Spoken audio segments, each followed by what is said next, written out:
Thank you very much for that introduction, and thank you very much for inviting me here. I'm very happy to be here and to talk to you again. I very much enjoyed your conference in Santander last year. Ismail asked me to talk about two different papers, so that's what I'm going to do, and these are what they are about.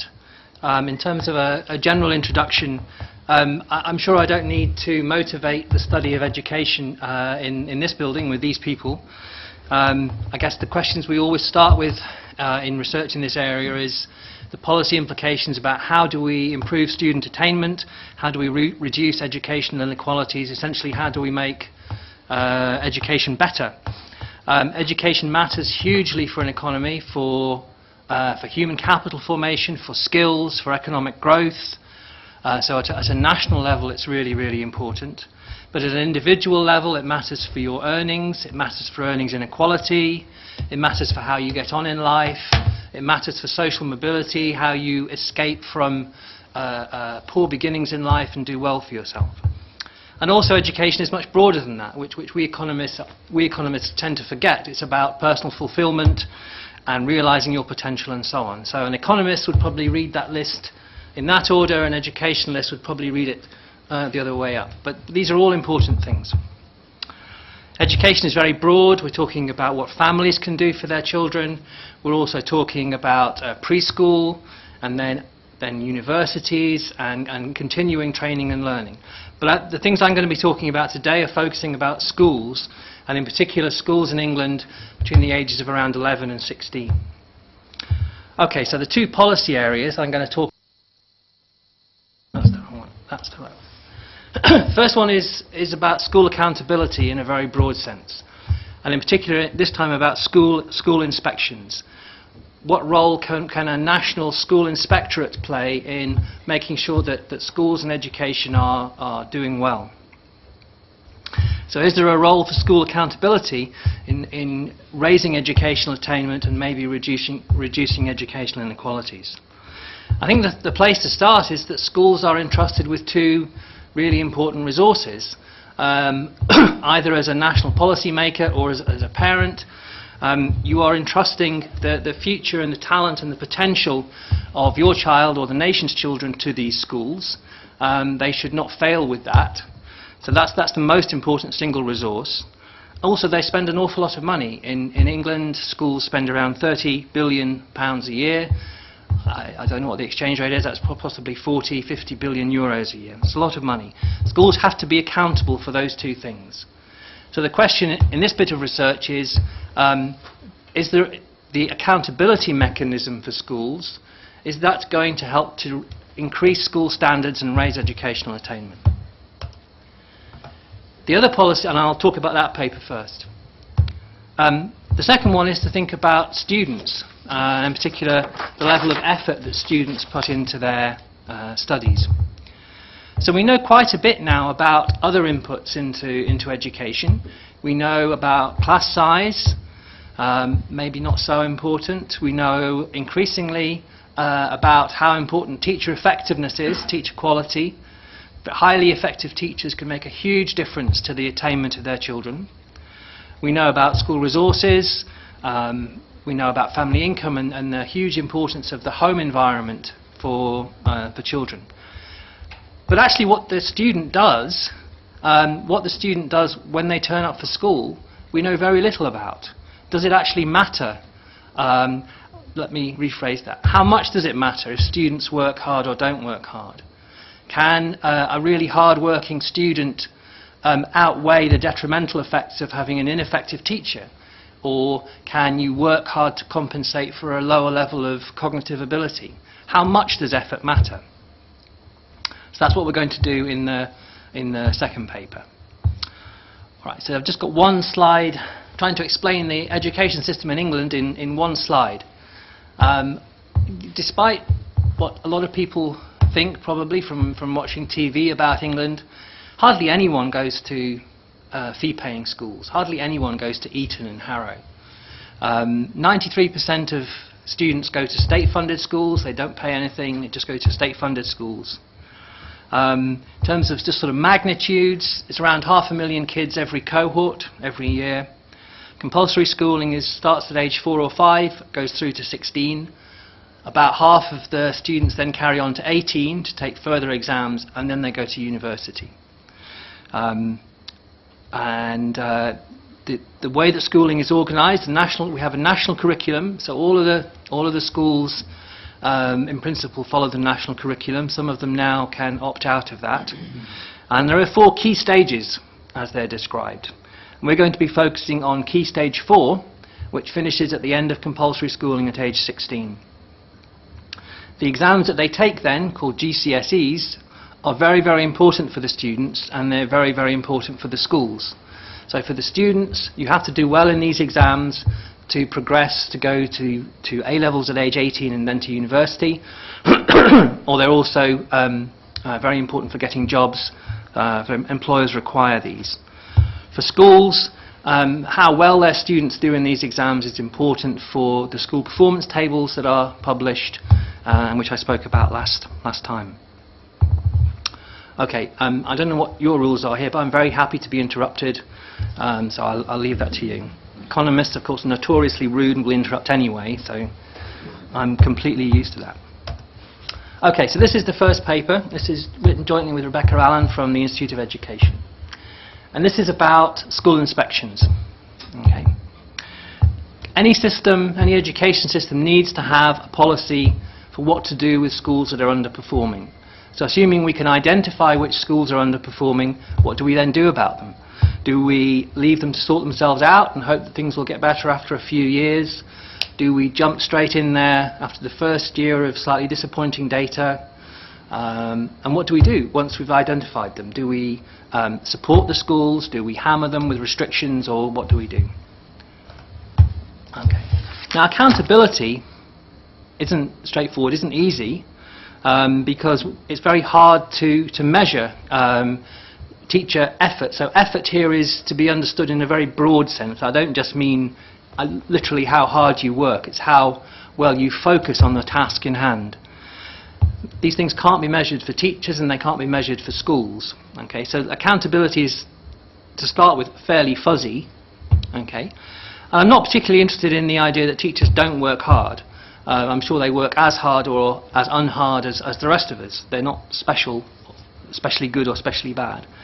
The main point is about the focus of the effort and what they spend their time doing. Are they spending their time doing things that that the people, the policymakers, government want them to do, or not? Are they focusing on some other goals and not what the system thinks they should focus on? Okay, so the part of this is about wider learning, getting your kids to understand more broadly concepts against just getting qualifications. In England, up until very recently, teaching has been a closed-door profession, in that sense that when you're actually doing your work, when you're in there with the kids in the classroom, you close the door behind you, and basically no one can see what goes on in there, just you and the kids. And the only kind of measures of what we have of what goes on in that room is how well the kids do later on. Okay. So for an economist, the standard approach to this sort of problem, where kind of you're the boss, you're the principal, and you want the agent, i.e. the teacher, to do what you want them to do, but you can't observe what they do, is you provide incentives. This is a very, very standard first-year economics problem. But we can't really do that in schools. It's not completely clear why, and some schools do. But essentially, again, up until relatively recently, incentives have been deemed infeasible in schools. So we've taken a different approach. We've tried to provide information on the outcomes as a way of kind of stimulating teachers to try and focus on particular things. And we've carried out inspections, really relatively detailed inspections of the process of what goes on in a school, to try and see if we can pick out the schools that are not doing well. I might stand up actually, I find it difficult sitting down. Okay, so in England, we have a large organisation, sorry about that. We have a large organisation called the Office for Standards in Education. This organisation spends around £200 million a year. It's a very large. It inspects not only schools, but also nursery provision, children, family services and so on. It reports directly to Parliament, and it's not part of the Department for Education, it's independent of the Department for Education. Okay, and it's data driven. It's not the case that every single school is inspected every year. Schools that are doing well in terms of their outcomes are inspected less regularly, and schools that are worrisome are inspected more regularly. So what should we do? What happens to schools that are judged to be unsatisfactory by Ofsted? You could imagine different sorts of things you could do. You could provide a lot of support to these schools. You could give them more resources, you could give them advice and suggestions on how to turn things around, or alternatively you could impose really harsh penalties on the schools and restrict what they could do, and maybe fire the head teacher, fire the staff, start again. So you could imagine different poles. Okay. But what we do in England is we don't do either of those things. We send schools a letter, and that's it. We just send these schools a letter to say, you're not doing very well, sort it out. That's the policy. There is no extra resources, there are no restrictions. We will come and look at you again in a year's time, and that's the policy. It's called Notice to Improve. So we have two grades, if you like, of failing schools. We have schools that are only just failing, and they are given notice to improve, which is this. And then we have schools that fail really, really badly, that are really doing a bad job for their students. Now, they do get a much more substantial policy. Those schools are placed in what's called special measures, and they get a lot of intervention. We're going to be focusing on the first set, the schools that are deemed to be not doing very well, but probably they can sort themselves out, as opposed to the really, really difficult schools where there are very few of those, and essentially they have to just start again. Okay? So this is it's essentially a public humiliation, in the sense that the school is publicly described as failing its students, and it has to sort itself out. This will be reported in the newspapers, in the local TV and radio and so on. So all of the local community will know about it. But it's essentially giving it up to the school to sort itself out and pointing out they are not doing very well. Okay, so that's the policy issue. The question we're asking is, does that kind of regime, without any support really and without any penalties, just telling the school, maybe it's just sort of information really, it's recognition of the fact that the school is not doing very well and needs to sort itself out. Does that have an impact? Does that help turn the school around? Okay. So why isn't that easy to sort out? Why can't we tell the answer to that? The problem is that obviously schools that are not doing very well are different in some way from schools that are doing very well. So simply saying the year after the intervention, the notice to improve, are they doing better, isn't really going to tell you the answer, because there's something fundamentally different about the schools who just failed as opposed to those schools who passed. So there's a statistical problem of endogeneity. There's a related issue, which I imagine you're all thinking about, which is about different trends and different dynamics. So if you take a school that's doing really badly and look at it next year, simply through reversion to the mean, that school's likely to be doing a bit better. So you have to be very, very careful about that, because almost always when you highlight people or cities or countries or organisations or football teams that are doing very, very badly, and look at them again next year, next week, they're doing better, because they couldn't really do any worse. They have to be doing better. That's called reversion to the mean, and that's a very simple idea, but that's statistically what it's called. So we have to worry about this in this particular case, because we are tagging schools that were failed, and we're going to see whether they did any better. So we have to worry about that. So we're going to use a technique called regression discontinuity design. So let me try and give you some idea of how that works. I've got an analogy. Think about a group of students that you're going to give a scholarship to. to get to university, let's say. And you're going to award the scholarship to students who get at least 60% in some test that you set. Okay? And they get a scholarship, and those who get less than that don't get a scholarship. And then you come back to this policy and you want to know, was this policy a good idea? Did the kids who got the scholarship do a lot better than those who didn't, or not? So you can't just, again, compare the outcomes for the scholarship kids and not scholarship kids, because they're different. The scholarship kids are smarter than the non-scholarship kids. So you've got to try and take care of that somehow. So the way you do it is you look at people who are just either side of this discontinuity, just either side of 60%. So if you compare kids, let's suppose you round up test scores. So if you got 59.6%, you're in, and if you get 59.4%, you're out. Okay? So the argument is that the difference between getting 59.6% and 59.4% in your exam is essentially random. Okay? It's really nothing significant. So if you do that comparison, we know that the 59.6 kids, their lives completely change. They get the scholarship, they go to university, and da-da-da. And the 59.4 ones don't. Okay, so this is the discontinuity. You're comparing people either side of a really, really sharp line, got scholarship, didn't get scholarship, on the basis of a minute difference between their performance. Okay, so we're going to try and do that here. We're going to look at schools who only just passed with schools that only just failed. Okay, and that's going to tell us the impact of this notice to improve on that set of schools. Okay, that's not going to help us at all with the statistically with the schools who failed by a long way, because there aren't any schools that are like them, so we can compare the impact of the policy or not. So we're focusing on schools who just failed.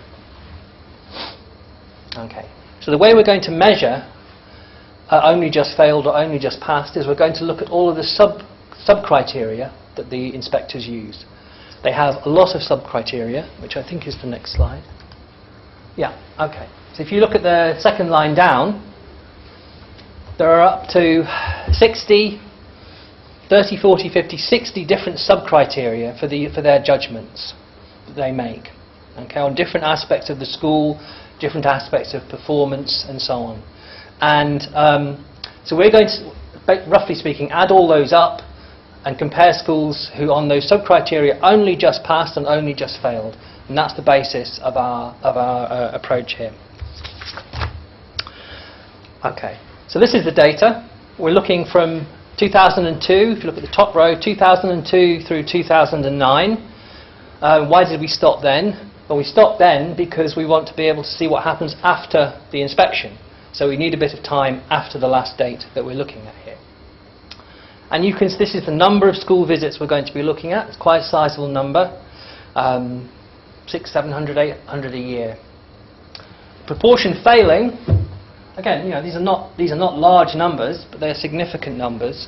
Significant numbers of schools that the inspectors have found to be failing the students, not giving them an adequate education.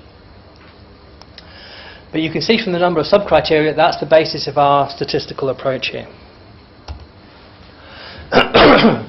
So we combine these different sub-criteria into a single measure of how well the school is doing or how badly the school is doing. And there are two things you want it to do. You want it to be able to, and they're kind of intention. Okay, you have to choose a trade-off here. On the one hand, you want to be able to have a variable that does divide the schools into those who passed and those who failed, that it's very good at doing that. Okay, if it wasn't any good at predicting who passes and who fails, it's no use. On the other hand, you want it to have enough variation so that you can distinguish the just fails from the bad fails and the just passed to the good passed. Okay, so there's a bit of imagination going in to try and sort that out, to try and deal with that trade-off. You want little variation so you can really distinguish the fails and the passes, but enough variation that you can distinguish the just fails and just passes. Okay, so what we did was we created a criterion based on the number of criteria the school was judged to fail and the number of criteria that the school was judged to be just satisfactory, and we combine those. Okay, this is what it looks like. So if you look at the top diagram on the vertical axis is the fraction of visits that were judged where a school was judged to fail. And the horizontal axis in both pictures is this combined rating variable, okay, where we've scrunched together all of the sub-criteria into a single number. So you can see in the top diagram, there's a lot of space here where none of the schools failed, and from about 0.5 onwards, all of the schools failed. So it's doing a reasonable job of distinguishing the fails and the passes. And yet within the middle, between those two extremes, there are differences. Okay, it's not just 0-1. This bottom picture shows you where most of the schools are. This is just the density. Most of the schools are here, very comfortable passes. There's a few schools here who are close to the line. This is the naught, this is the pass-fail line. And then there's a very small number of schools, including some way out there, who are really, really bad fails. So what are these vertical lines? Remember, what we're doing is we're comparing schools who just fail and just pass. So very, very close around the discrete cut-off line. Okay, so back to the scholarship analogy, 59.4, 59.6. So this is a very narrow bandwidth around the fail line. This is a fairly narrow bandwidth. I know it doesn't look very narrow, but there aren't all that many schools there. So what we're going to be doing in a minute is showing you results from very narrow bandwidths, slightly bigger bandwidths, and so on. So that's what we're going to be doing. Okay, so where does the data come from? This is the National Pupil Database. This is an administrative data set in England. We're very lucky to have this, which has data on every single state school pupil, and indeed every pupil taking exams in England. It has all sorts of demographics about the students, including gender, ethnicity, whether the student is eligible for free school meals, whether English is their mother tongue, and so on and so on. Also all their prior attainment, their prior test scores for their entire schooling history. We're going to take our outcome measure as how well these kids do in the GCSE exams that I mentioned, these exams at 16. I'm going to use different metrics of that, which we don't really need to talk about. Okay, so this is just here to prove I'm a proper scientist, but don't need to worry about that. Okay, so these are the results. Let me explain how this table works in detail. If you look at the top row, the dark row, we're looking at 4 different horizons out from the visit. Okay, so the first one, T minus 1 to T plus 1. So that's comparing the outcome 1 year after the inspection compared to the year before. The second column is taking 2 years after the inspection to 1 year before, 3 years after, and then 4 years after. Okay, so all of the 4 columns are different independent analyses. And then the rows are different bandwidths, different degrees of people just close to the borderline. Okay, so all observations, it's fairly clear. Then we take a fairly broad bandwidth, narrow and very narrow. We've been very imaginative with the names. Okay, and these are the numbers of schools that we have. Okay, that's all of the schools. So as you narrow the bandwidth, 2 things happen. One is you are much more confident that you're comparing like with like, schools that only just failed and only just passed.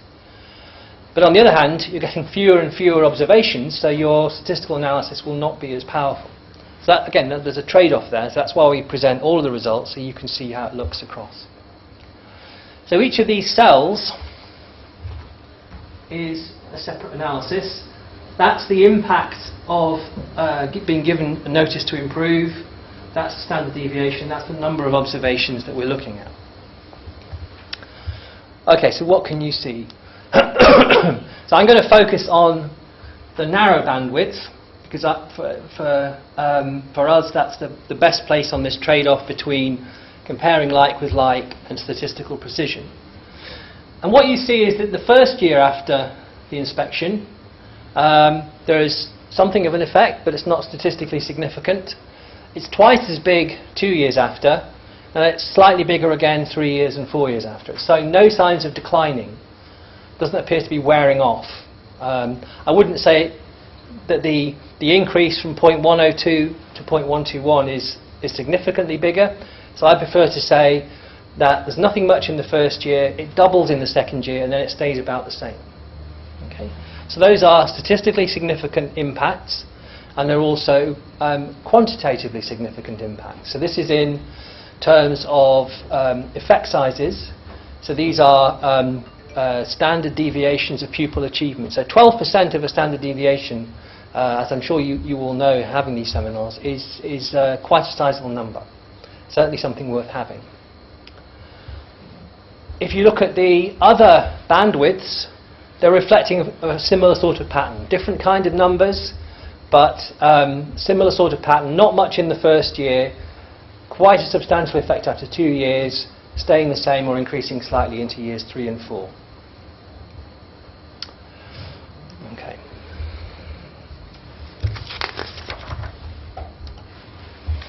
Okay, so that's the evidence that this policy does have an impact. So the question, I think the interesting question then is, well, how do schools do this?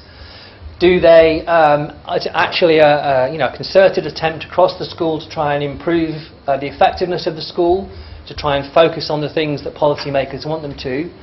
Or is it game playing? Are they trying to get the kids to do a different range of exams, maybe simpler exams? So there's nothing real going on, it's all just sort of smokes and mirrors. And which pupils do the schools focus on? Is it just the marginal pupils? So again, the schools trying to be very strategic, very clever if you like, but ignore the spirit of what's going on, and are just focusing on the marginal kids to get them at least a C grade? Or again, or is it all pupils? Because of our data set, we can answer that question. What we're doing here is we're looking at different outcome variables. This is the narrow bandwidth. And otherwise it's exactly the same analysis as before. So the top line is the numbers you saw before from the previous table. The second row down is looking at a very highly publicised number, the number in the performance tables. What fraction of the kids pass the exam? But the bottom 2 rows are focusing on a particular subject, on English and then on maths. So there's no room for game playing within English or within maths. It's all just about, is the school getting better at doing teaching for that subject? The answer to us is yes, the schools are getting better at teaching English, they are getting better at teaching maths. Interestingly, you get a bigger effect in the first year, so the schools are maybe rearranging the teachers, the teaching staff, or simply telling the teachers to sort themselves out. One thing I should have said on the previous slide is that GCSE courses last 2 years. So the fact that you see a little bit after 1 year, but a lot more after 2 years, actually makes a lot of sense in terms of the way that the courses are taught. So we would argue this suggests that there is some real genuine improvement in school effectiveness, teacher effectiveness going on. It's not all about schools being strategic. So what about pupils? What about the focus of pupils? I'm happy to talk about how we sorted students into these groups. What you see is that there is a sizable impact for marginal students who might get a pass or might not, and also a sizable impact for higher ability students. There's something but less for lower ability students, so that might suggest that the schools are focusing on the high ability students and the crucial marginal students and ignoring the lower ability students. Or it might suggest that schools are just generally trying to improve their effectiveness throughout, but lower ability students are less able to take advantage of that improvement in teaching. But in any case, it's not just the marginal students, it's most of the students that are benefiting. Okay, so what have we found? I'm confident that we found a real causal effect for this policy. I think being given a notice to improve does seem to turn schools around. It's a quantitatively sizable effect. 10%, 15% of a standard deviation is not trivial. And as I say, the impact seems to be after 2 years of the visit and then to continue, at least after 4 years there's no signs of it fading out. So why do they improve? I can say there's no massive injection of support or advice or money. There's no harsh penalty about this. Maybe it's because they know they'll be inspected again very shortly, and if they keep messing up and they keep being given this notice to improve, they'll always continue to be inspected, and nobody likes being inspected. So maybe it's just the threat of re-inspection that does it. Maybe it's they weren't really aware of how they were doing. Okay, so these schools are typically schools with more disadvantaged intakes, and it may be that schools were thinking that how they were doing for kids like that was okay. And it takes people with outside experience to bring external information to bear to say, actually, that's not okay. There are schools just like you who are doing much better, so you need to sort yourselves out. Or it may be shame. It may be the public stigma of having your school highlighted in the local community as being a failing school, as failing the kids in your community. And then finally, what about the policy implications? So at one level, the cost of this policy is like £2. It's the cost of typing out a letter and sticking it in the post, and that's that. Obviously, so that would be incredible value for money. But as I pointed out, the whole inspection regime is incredibly costly. It's hundreds of millions of pounds. So it's not completely clear how you would go about doing a cost-benefit analysis of this policy. It's clear that the intervention is very, very cheap, but the system for identifying the need for intervention is less cheap. And then finally, as we were finishing this paper, Ofsted had a new chief executive, Sir Michael Wilshaw, and one of the things he first said was, okay, we've got a policy for failing schools. I now want to address just satisfactory schools, schools that are doing okay but could do better. So one of the questions we were wondering about, would this similar sort of very light touch intervention also work on just satisfactory schools? And maybe one day we'll find out. Okay, I think that's it. Yeah. So that's the end of the first paper, so I don't know whether you want to have questions then.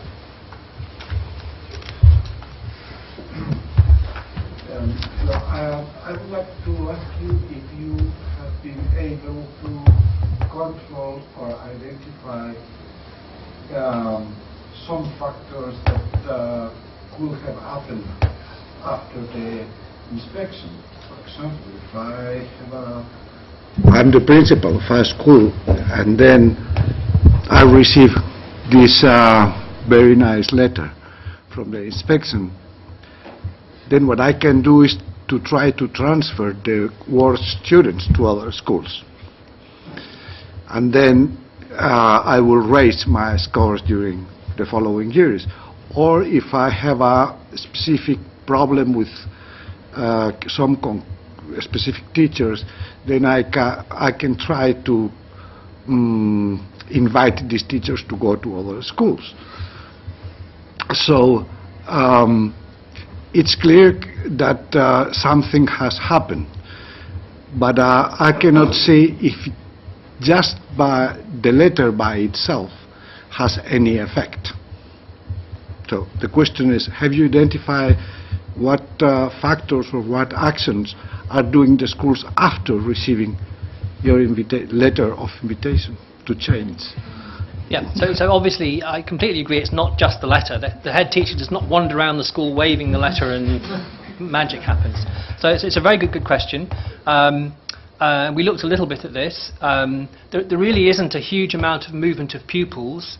So your first idea that the head teacher kind of pushes away some of the low-performing students, that does not appear to be that. The head teacher inviting the less effective teachers to leave, that may be possible, I don't know. We've looked a little bit at teacher turnover, and there doesn't appear to be a big increase in teacher turnover.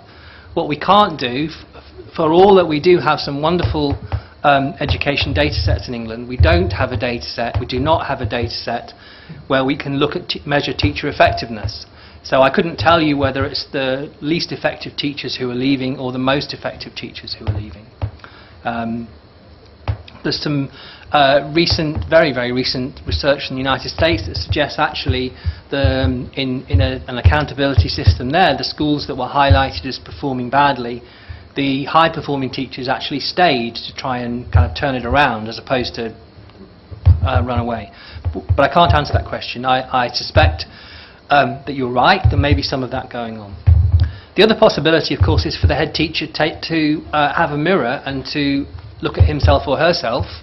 It is the case that schools that were given this letter, this notice to improve, the turnover of head teachers was slightly higher after that than compared to schools that were not. Now, whether that's head teachers taking the opportunity to retire or whether the governors invited them to retire, again, I can't say. But how it happened, the sort of the detailed operational issues of how it happened, we can say a few things, but I don't think we've nailed it down. And I think if we could, I'm not sure that that ought to be part of a policy. I think schools ought to be allowed to try and sort these things out in their own way. It would be interesting from the point of view of giving advice, but I don't think it ought to be part of a required policy for schools to do.